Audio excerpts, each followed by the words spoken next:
שבאו בדרך סופה. התפיסה הפיקודית שלי, בזכות האמונה באדם. זה מופיע בשערי בסיס חוות השומר של חיל החינוך.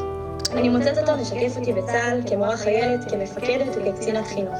אני מאמינה שכל אדם באשר הוא יכול להגיע לפסגות שמעולם לא חשב שיוכל לכבוש. לעניות דעתי, הכוח האמיתי של המנהיג הוא כוח הנעת האנשים. המבחן האמיתי הוא האם המשימה תתבצע באותה צורה כאשר הקצין נוכח במקום וכאשר הוא אינו נוכח.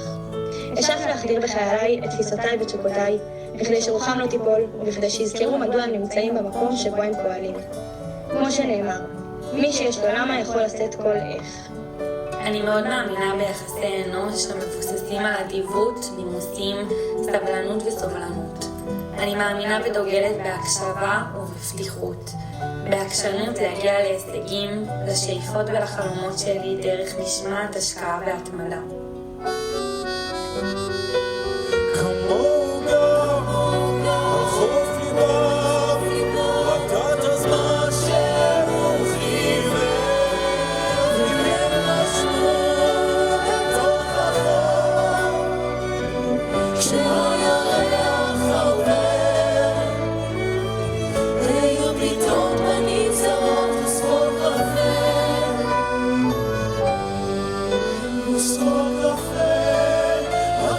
שוב אל הסולות, סולת הקצף הלבן, נרות בלילה דרכו על ידידות אהבה, הנעורים שבאו את סופה.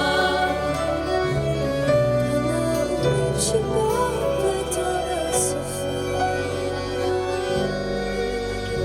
היו שם חיות ריקות שנעמו גינה של יער ותמיד אהבה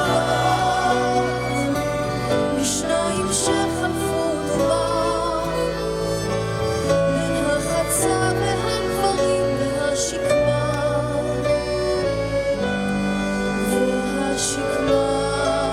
הכל ישוב אל הצולות, צולות הקצף